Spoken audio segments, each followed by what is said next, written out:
Okidagi. Nous allons des commentaires de combat, on dit combat go. Aujourd'hui, on est là pour présenter mes combats, du coup, let's go. On va commencer par présenter l'équipe. Alors, aujourd'hui, j'ai choisi de jouer Pandarbar. Franchement, c'est un Pokémon qui est super stylé et qui a été buff, puisque pour une caractère maintenant, ça permet de charger l'énergie beaucoup plus rapidement. Donc, Pandarbar, c'est un Pokémon qui est ténèbres et qui est combat. Donc, ça veut dire qu'il a très peur des Pokémon fées. Donc, j'ai choisi de l'accompagner avec Thérèse et Flambuzard. Donc, si jamais vous voulez jouer Pandarbar, sachez que c'est pas si simple que ça de l'avoir, puisqu'il faut mettre un Pandespiègle en copain et ensuite capturer 30 Pokémon de type ténèbres. Donc, la petite astuce que je pourrais vous donner, c'est d'activer Rayon Spectral avec Necrospa, forme L de War, de manière à pouvoir faire pop des Rattata, d'Alola, des Zigzagour de Galar ou des trucs du genre. Et puis sinon, il faudra chercher dans la nature les différents Pokémon ténèbres qui peuvent pop. Du coup, au niveau des informations concernant PV Poké, il y a un peu tout qui est affiché à l'écran, donc je vous invite à prendre le temps de faire pause sur la vidéo, analyser tout ça, ou même à taper directement l'équipe sur PV Poké pour analyser les différents match-ups. Mais cette team face à la méta, elle est vraiment pas mal, donc franchement, je vous la recommande fortement. Elle est assez forte face à des Pokémon plutôt bulky, du genre Votutris, Escavaren, ou même face à Anglo-Tyran ou un Solo-Odo. Donc, en vrai, si vous avez des Pokés, je vous invite vraiment à tester cette team. Du coup, si jamais vous appréciez ce type de contenu, n'hésitez pas à vous abonner à la chaîne pour voir plus de contenu du même style. Un petit j'aime, ça fait toujours plaisir. N'hésitez pas à me dire aussi dans les commentaires, vous, quel team vous jouez et aussi à quel îlot vous êtes actuellement. Du coup, trêve de bavardage, plus de combats. Et c'est parti pour le premier combat. On n'a pas d'arbox, surtout face à Maresté, à savoir Sa Majesté du Marais. Du coup, là, en vrai, on est plutôt pas mal parce que la backline n'a pas trop envie de l'affronter. Du coup, l'adversaire, il s'est switch pour Bredastéry et on répond avec Thérèse, à savoir Sa Majesté de la Terre. La bataille des cousins. Les deux sont dans les deux équipes. Du coup, là, on sait qu'on peut encaisser le Sommion, puisque Sommion, c'est pas une attaque de fou en termes d'attaque haut. Et Bredastéry, il est plutôt connu pour son bull. Du coup, là, on n'a pas trop peur. L'adversaire qui a envoyé son Sommion direct. Du coup, là, on peut plutôt bien timer nos attaques. On va placer le séisme avant d'arriver à 100% d'énergie, histoire de ne pas changer de l'énergie dans le vide. Le séisme qui fait des big damage parce que l'adversaire choisit de ne pas mettre son bouclier. Alors, sur le graphique, vous pouvez voir que j'ai mis qu'il joue Bomberg. Sauf qu'à ce moment-là de la vidéo, je jouais Lame de Rock, puisque c'est un Thérèse que je jouais saison précédente. La saison précédente, c'était mieux d'avoir Lame de Rock. Et à chaque fois que je lançais mes matchs, j'oubliais de mettre Bomberg. Du coup là, encore une fois, je vais placer le 6. J'aurais pu tenter de faire le Lame de Rock, sauf que le Lame de Rock n'aurait pas fait le KO, alors que le 6, oui, ça fait le KO. Et let's go. On prend l'avantage du switch. Sauf que là, ça risque d'être un peu tendu, puisque le Marès va sûrement revenir pour pouvoir farm down son cousin. Heureusement, avant qu'il puisse totalement farm down Sa Majesté de la Terre, on peut placer le 6. Le 6 venant de Sa Majesté de la Terre, qui va faire des big damage sur Sa Majesté du Marais. Là, l'adversaire peut potentiellement totalement farm down. Du coup, si on avait Bomberg, peut-être qu'on aurait pu forcer un bouclier, bêta Bomberg ou je sais pas quoi. Enfin bref, là on peut pas revenir avec Flambuzard parce qu'on a pas envie de se manger un Lame de Rock. On fait une immédiate et l'adversaire fait une immédiate au plus et il joue le CMP. Terrible de la part de l'adversaire parce que là, avec le tranche, on fait tomber le bouclier. On va pas mettre notre shield, puisque je pense qu'on peut encaisser un hydro-queue. Et là, à mon avis, l'adversaire a 100% d'énergie. Le premier hydro-queue qui fait des big damage, l'adversaire qui fait une immédiate supplémentaire et qui enchaîne avec un deuxième hydro-queue. On n'a pas trop envie de se manger un hydro-queue sur le Flambuzard. Du coup, là, on va mettre notre bouclier. On va essayer de placer notre tranche pour faire tomber le dernier bouclier. Sauf que l'adversaire peut placer notre hydro-queue. Aïe, aïe, aïe, ça c'est chaud. Si on met notre bouclier, on va être dans la merde parce que dans tous les cas, il va devancer le Flambuzard. Du coup, là, on sacrifie le Pandarbar et on envoie le Flambuzard.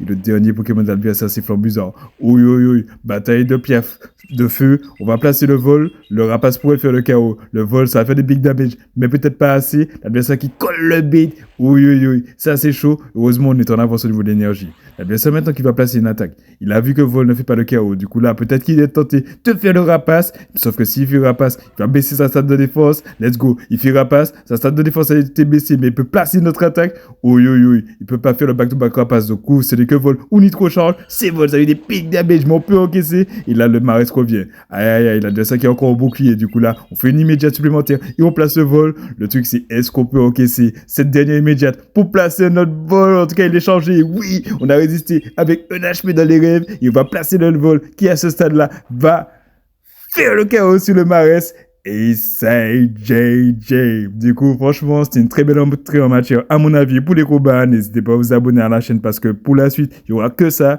Si vous appréciez le contenu à ce stade-là, vous pouvez commencer déjà à frapper le bouton like. Et du coup, là, on va enchaîner sur le combat suivant où là, on a un super lead. Let's go!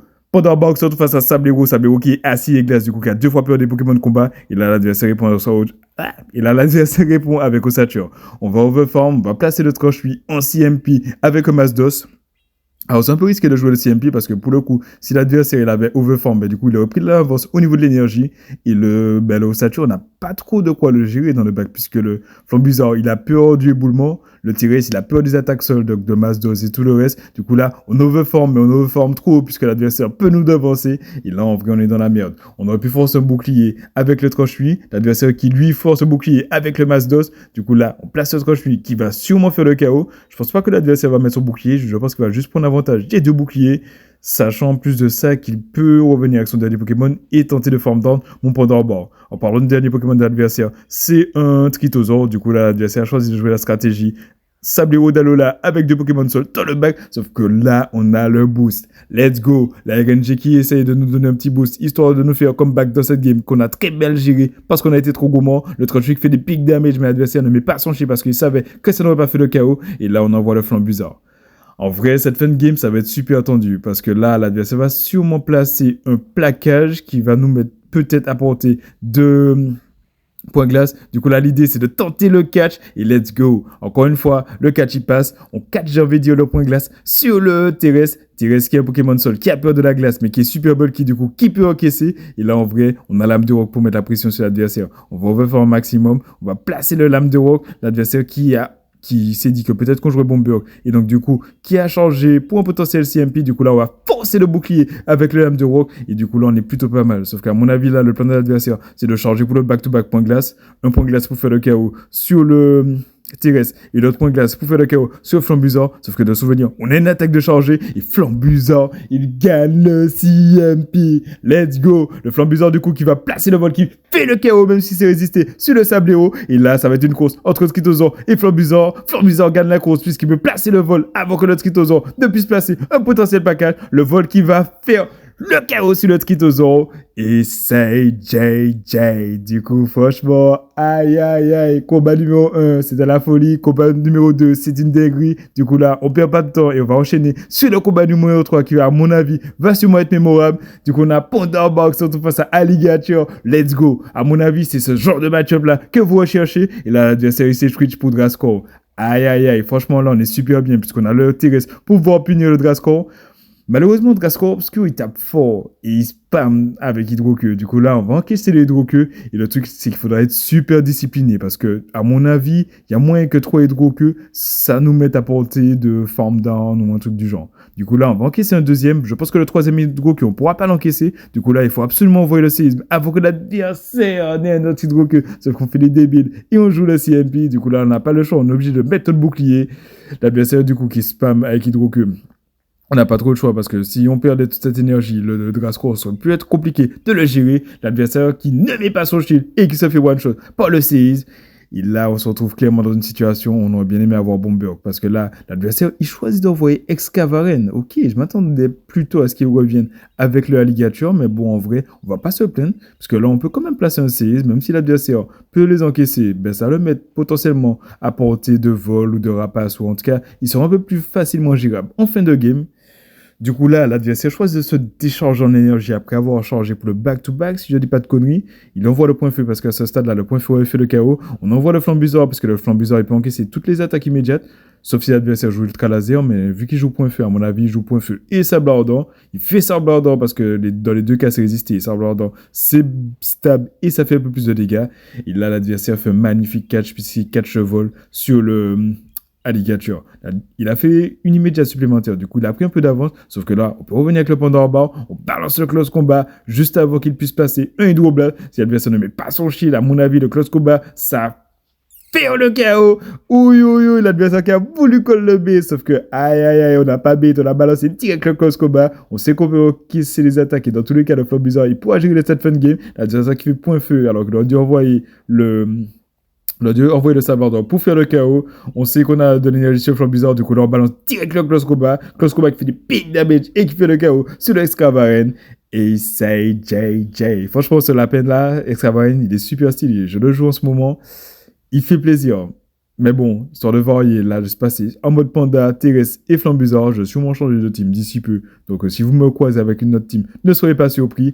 Et du coup, là, c'est parti pour le combat suivant. On a un terrible lead. On a Pandorboard qui se retrouve face à Terrestre, sa majesté de la Terre. On va placer un tranche histoire de faire déjà des cheap damage.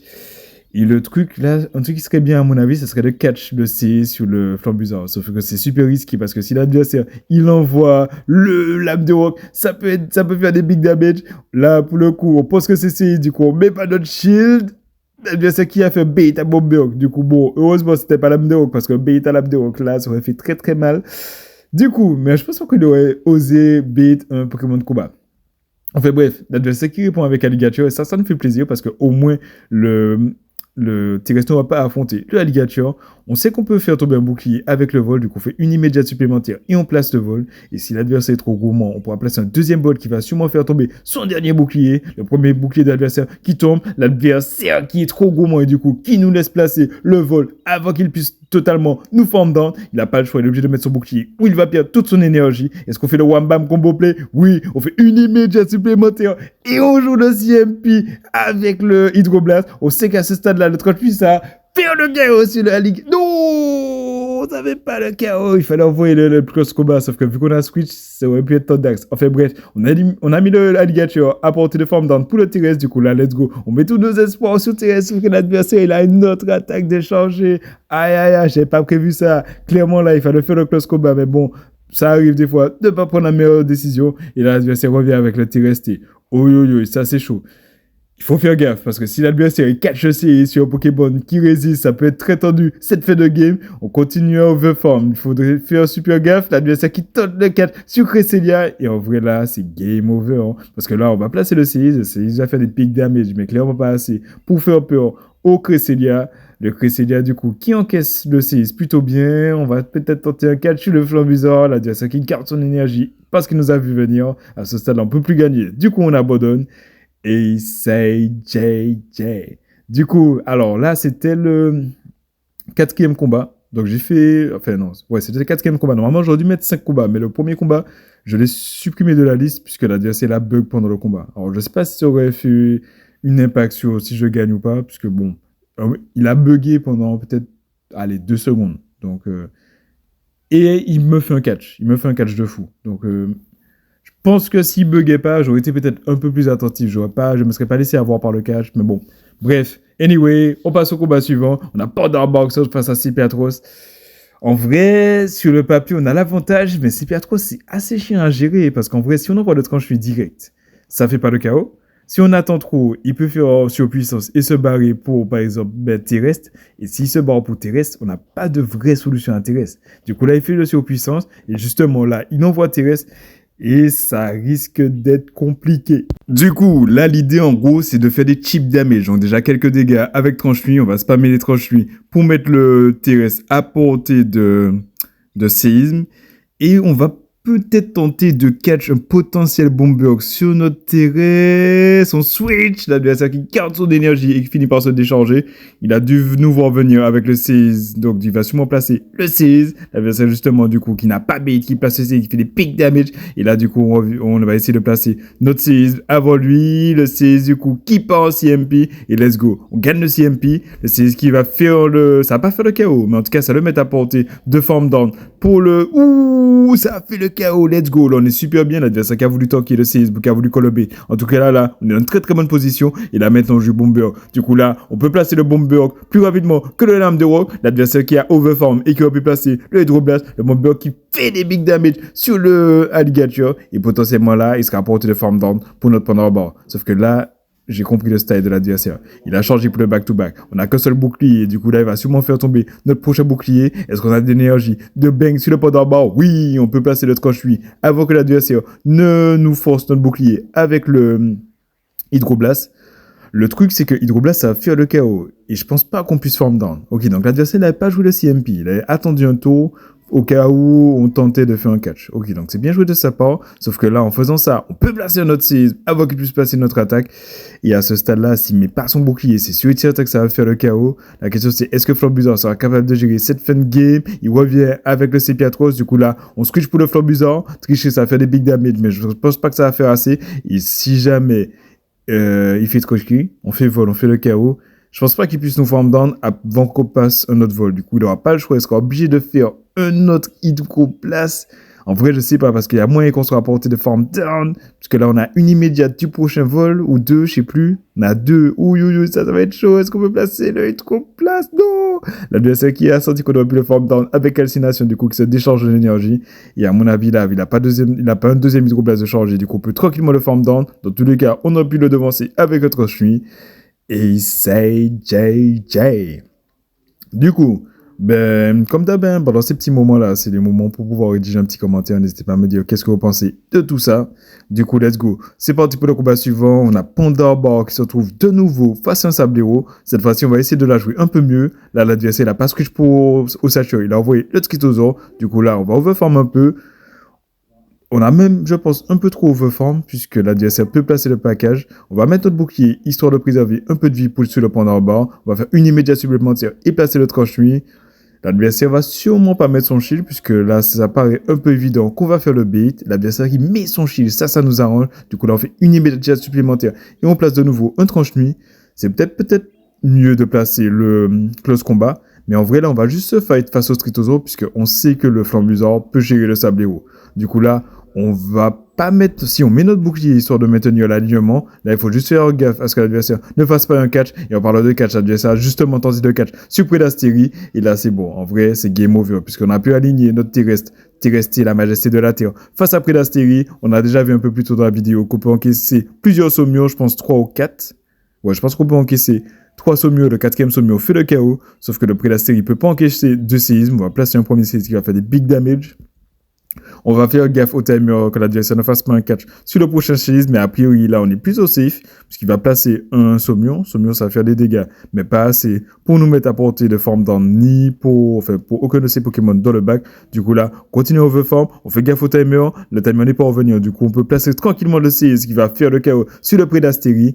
Et là, l'adversaire, il a le choix. Dans tous les cas, on a de l'énergie de charger sur le Panda Bar. Du coup, là, on revient direct le Panda Bar. L'adversaire qui est revenu avec Stritosaur et on n'a pas envoyé le close combat. Aïe. On va peut-être perdre la game sur ça. Si l'adversaire, il joue Vibra, quoi. En vrai, on est dans la merde. L'adversaire qui va placer une attaque.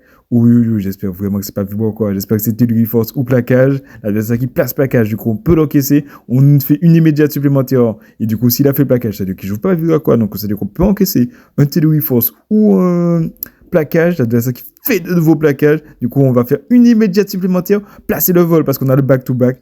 Aïe, cette fête de game, elle était tendue. Franchement, heureusement que l'adversaire n'avait pas vu quoi, parce que sinon là, on était totalement d'elle. Le vol qui fait le KO, le Sablero qui revient, on fait une immédiate supplémentaire et on place le Rapace. Et en vrai, je pense pas que le Rapace ça va faire le KO. Du coup, là, on n'aura pas le choix. Il faudra switch obligatoirement pour le terrestre qui reste sur le terrain. Est-ce que le terrestre peut placer un bomber? Malheureusement, non. Et là, la question, c'est est-ce qu'on peut farm down avec Flambusor avant que le Sablero ne place un point glace ou qu'il nous farm down avec Poudreuse? Et let's go. Le Flambusor qui peut farm down. Et ça fait super plaisir. Donc, franchement, cette fin de game, ça aurait pu être une win easy. On plaçait le close combat avec le Panda Bar et on aurait pu placer un autre close combat sur le Sablero. Mais bon, finalement, ça se passait différemment. Et du coup, c'est parti pour le combat suivant. On a un super lead pour le Panda Bar, puisque Panda Bar se retrouve face à Colimaster, qui est un Pokémon Spectre. Du coup, on va pas perdre de temps, on va balancer direct le tranche-nuit. C'est là où le point karaté fait super plaisir, parce qu'on peut placer le tranche-nuit en état optimal au niveau du timing. Pour rappel, qu'on a 2 tours face à 3 tours, il faut envoyer à 1, 4, 7 ou 10. La vidéo tuto arrive. Je sais que ça fait des milliards d'années que je raconte ça, mais vous inquiétez pas, ça arrive. Je veux juste rendre les choses le plus digérable possible. L'adversaire quelque chose de double shield sur Golimastock et qui se décharge en énergie. Oui. Est-ce qu'on pourra résister avec un HP et passer un tranche-nuit? Peut-être que l'adversaire va switch pour tenter le catch. L'adversaire justement qui switch et qui réussit le catch sur son Lamantine. Et en vrai, là, ça va être tendu. Est-ce qu'il a pu sneak le éclat glace? Oui, du coup, le Golimastock est KO. Du coup, là, on n'a pas trop le choix. On va envoyer le Flambusor. On sait qu'on peut encaisser un vent glace. Du coup, là, on va sûrement pas mettre notre bouclier. Non, on fait encore mieux. On envoie direct en CMP le Rapace qui fait le KO sur le Lamantine. Et là, on peut tranquillement switch pour le tirer. L'adversaire choisit d'envoyer un solo au dos. Du coup, là, je pense que l'attaque immédiate supplémentaire, ça n'était vraiment pas nécessaire parce que du coup, on a pris des dégâts de roulade à -2 en défense, sachant que roulade, c'est 2 fois super efficace sur le type vol et sur le type feu. Enfin bref, l'adversaire qui a tenté de faire un catch du bomber sur le Golimastock. Sauf que là, on sait qu'on peut encaisser un dynamo point. What? Je m'attendais tellement à un point home. Du coup, là, on fait une immédiate supplémentaire. On a pris des gros dégâts avec coup de boue, mais on peut placer le 6 qui potentiellement va faire le chaos sur l'autre Golemastoc qui est super bulky parce qu'il est obscur, enfin qui n'est pas du tout bulky parce qu'il est obscur, et puis de base Golemastoc il n'est pas super bulky en Ligue 1500. Là, on va pas changer pour le 6 parce que si on place pas le 6, on pourra pas faire le chaos avec vol. Du coup, on veut juste pas que l'adversaire change pour le back-to-back. En vrai, s'il change pour le back-to-back, c'est pas super grave. Là, on a switch pour tenter de catch le tunnelier. Si on catch le tunnelier, franchement, on est des bandits. Oui, on catch le tunnelier et on a le vol de change et aïe. Dans tous les cas, je pense que c'était gagné parce que même si l'adversaire avait fait éboulement, on aurait pu le devancer après avec le Thérèse. En tout cas, là, cette fête game, elle était super spicy parce que le catch, il était magnifique. J'espère que vous avez apprécié. En tout cas, si vous appréciez ce type de catch, n'hésitez pas à le dire dans les commentaires. Putain, le mec, il force quand même avec ses commentaires. Bref, c'est pas un petit peu le combat suivant. c'est moi qui fais les commentaires de combat. C'est pas vous qui faites des commentaires de mes vidéos. Mais vous pouvez le faire. Enfin bref, on a Majespi qui se retrouve face à Pandorban. Alors, ce lead, c'est un peu tendu parce que Majespi a accès à Aeropic qui est super efficace. On a tenté de faire le catch sur le terrestre. Je ne sais pas s'il a déjà essayé d'envoyer Aeropic ou est-ce qu'il a envoyé le VG attaque. En tout cas, s'il a envoyé Aeropic, on est super bien puisque là, on prend l'avance au niveau de l'énergie. Et du coup, on pourra vite observer est-ce qu'il a un anti-terrestre ou pas. On n'a pas envoyé le bomber direct. Parce que si jamais l'adversaire tentait un catch, ça aurait pu être un peu dommage de perdre toute notre énergie. L'adversaire qui fait de nouveaux Aeropic. Alors que clairement, à mon avis, il fallait faire VG attaque. Puisque VG attaque, c'est stabé. C'est une attaque de fou. Et ça aurait fait beaucoup plus de dégâts sur le terrestre. L'adversaire du coup qui répond à un terrestre avec un solo dos. On peut placer le séisme. On n'est pas à portée de tunnelier. Du coup là, on est plutôt pas mal. Sauf que je ne sais pas si le séisme à ce stade-là, ça fait le chaos. Potentiellement avec les dégâts de Darwin, il y a peut-être moins que ça le fasse. Du coup là, on va overfarm, on va placer Bomberg. Au cas où l'adversaire met son bouclier de manière à pouvoir placer un autre Bomberg plus rapidement. Puisqu'à mon avis, l'adversaire a envie de garder l'alignement. L'adversaire qui ne met pas son bouclier, ça c'est très embêtant. Puisque là, il peut forcer notre bouclier. Oui, c'est assez chaud. Si on avait fait le séisme, on était dans une meilleure position. Mais là, on a été un peu trop gourmand. On va tenter de farm down, mais je suis pas sûr que ça passe. Peut-être qu'il faudra qu'on perde nos 2 boucliers. Dans le doute, on envoie le Bomberg après avoir fait 4 immédiates. Le solo 2 il est vraiment lourd, donc je pense pas que l'adversaire va mettre son bouclier. Ok, mais pas son bouclier. Du coup, ça nous arrange. Il choisit de revenir avec Majestic. On a l'alignement, on est super bien. On a un bouclier en moins, mais là on va sûrement récupérer l'équipe des boucliers avec le bomber qui fait tomber le bouclier de l'adversaire. Et on a le mur ultime à Majestic qui s'appelle Flambuzard. Et le dernier Pokémon d'adversaire, c'est Gros Doudou. Oui. En vrai, Gros Doudou, il peut détruire le Pandorban. Là, on va tenter de faire 4 immédiates pour être optimal au niveau du timing. Et l'adversaire, il envoie dans l'alignement. Let's go. Ça fait plaisir. On a le back-to-back. L'adversaire envoyé dans l'alignement. Du coup, vu qu'on a sneak, on peut se permettre d'envoyer directement le vol. Sauf que non, je fais une jet supplémentaire. Je sais pas pourquoi. Si jamais vous êtes dans une situation comme ça, quand vous avez un sneak, c'est pas grave après si vous envoyez pas dans le bon timing. D'autant plus si vous avez une attaque en 5 tours versus une attaque en 3 tours. L'adversaire du coup qui a l'avantage des boucliers et qui revient avec Majestic. Je pense qu'on peut encaisser 2 Aeropic, mais bon, on va pas prendre le risque. On va placer du coup le vol pour faire tomber le bouclier. L'adversaire qui avait le back-to-back. Du coup, heureusement qu'on a pu placer notre attaque. Je pense qu'il a carrément abandonné puisque dans tous les cas, vu que là on avait envoyé notre attaque, il aurait fait tomber son bouclier. Le Pandorban, il avait encore de l'énergie et je pense que le Majestic, il était à portée de close combat. Du coup, j'ai jamais mon adversaire en combat plutôt sympathique. Mais la victoire, elle sera pour moi. Alors bon, c'est un peu plus facile puisque je choisis les vidéos que je commente. Donc, je mets peut-être un peu moins de défaites. Donc, si jamais vous voulez qu'il y ait un peu plus de défaites, n'hésitez pas à me le dire puisque souvent, c'est dans les défaites qu'on apprend. Mais j'envisageais en fait de sortir ces vidéos-là plus dans mes vidéos tuto. Donc, à voir. Pour les shortcasts, à mon avis, c'est plus sympa de voir des belles actions. En tout cas, là, on a de nouveau une Majesté qui se retrouve face à notre Pandorban. La Majesté du Marais qui va du coup nous spammer et droquer queue. On sait qu'on peut encaisser un. Du coup, on va pas mettre notre bouclier sur le premier move. On a presque... Ouh, l'adversaire tente catch de nouveau sur Prédastérie. Alors, il y a une grosse frame drop au moment. Du coup, franchement, heureusement qu'on l'a vu venir. Parce que si l'adversaire avait catch sur close combat, ça aurait pu être très très embêtant. On sait qu'on peut gérer le Prédastérie avec la Majesté de la Terre, à savoir terrestre. Du coup, là, on va overfarm, on va placer le CS juste avant d'arriver à 100% d'énergie, de manière à ce que l'adversaire ne nous piège pas et nous fasse dépasser le 100%. Dans tous les cas, là, c'est 2 tours face à 2 tours. Donc, dès qu'on a 100%, l'idée, c'est d'envoyer. Au pire des cas, on joue en CMP, mais je crois que Terrestre, il gagne au CMP face à Prédastérie. Enfin, bref, on va encaisser de nouveau en CS et ça fait des pics damage, mais clairement pas assez pour faire peur au Prédastérie, au Terrestre. L'adversaire va peut-être tenter un catch, je sais pas. En tout cas, là, je place le CS pour m'assurer d'éliminer le Prédastérie parce que Flambuzard, avec calcination, il a pas trop envie d'affronter un Pokémon aussi bulky. On fait le KO et l'adversaire choisit de revenir avec le cousin, à savoir Maresté, Marès, la majesté du marais, du coup qui va éliminer sa majesté de la terre terrestre. Du coup là, on revient avec le Pandarbore, l'adversaire qui choisit de revenir avec vos tutrices, on fait quelques immédiates et on envoie le flambusard. Et en vrai, j'ai envie de dire là, c'est game over, hein, puisque vos tutrices va faire des dégâts. Ouh, l'adversaire nous laisse sneak. Ok, l'adversaire nous laisse sneak, du coup là, on peut se permettre d'envoyer notre attaque directe. Aucune raison de faire une supplémentaire. Si on fait une supplémentaire pour être optimal au niveau du timing, cette fois-ci l'adversaire il est optimal au niveau du timing, mais vu qu'on a le back-to-back vol, on va mettre notre bouclier, vu bon parce que ça fait des big damage, donc du coup si on avait envoyé direct peut-être qu'on aurait pu éviter ce bouclier. Enfin bref, on place ce vol qui du coup fait des big damage mais pas assez pour faire le chaos sur vos tutrices. Du coup on fait une immédiate supplémentaire puisque l'adversaire n'était pas encore à un héros pic ou un vibro obscur. Le vol qui fait le chaos sur vos tutrices. L'adversaire qui a mis tous ses espoirs sur Marès. On aurait pu envoyer le vol, malheureusement, on fait 2 immédiates et on place le rapace. Je crois que c'est parti en CMP, si je ne dis pas de conneries. L'adversaire qui met pas son shield parce qu'il a voulu préserver son dernier bouclier pour le panda. Et en vrai, là, on est plutôt pas mal, puisque je pense qu'il a voulu empêcher qu'on catch un lame de rock, sauf que Hydroque, ça suffit. Donc, je sais pas pourquoi il n'a pas envoyé son attaque plus tôt. Enfin, bref. Du coup, de souvenir, ce combat, c'est le dernier combat de la vidéo. Donc, on finit sur une série où on fait un 3 sur 5. Donc, ça va, c'est respectable. On a une petite récompense. On a un Viscus, pas un truc de fou. J'ai eu, ces derniers jours, j'ai eu des Asiennes, sauf que, comme par hasard, j'ai pas pensé à record. Ça, c'est mes combats d'hier. Mais bon, je tenais à vous les partager, puisque cette team, elle est plutôt sympathique. Si vous savez pas jouer avec Pandarbore, ces deux Pokémon-là peuvent plutôt bien l'accompagner. Actuellement, au niveau de mon îlot, je crois que je suis aux alentours de 2300-2400. Je suis pas encore repassé vétéran.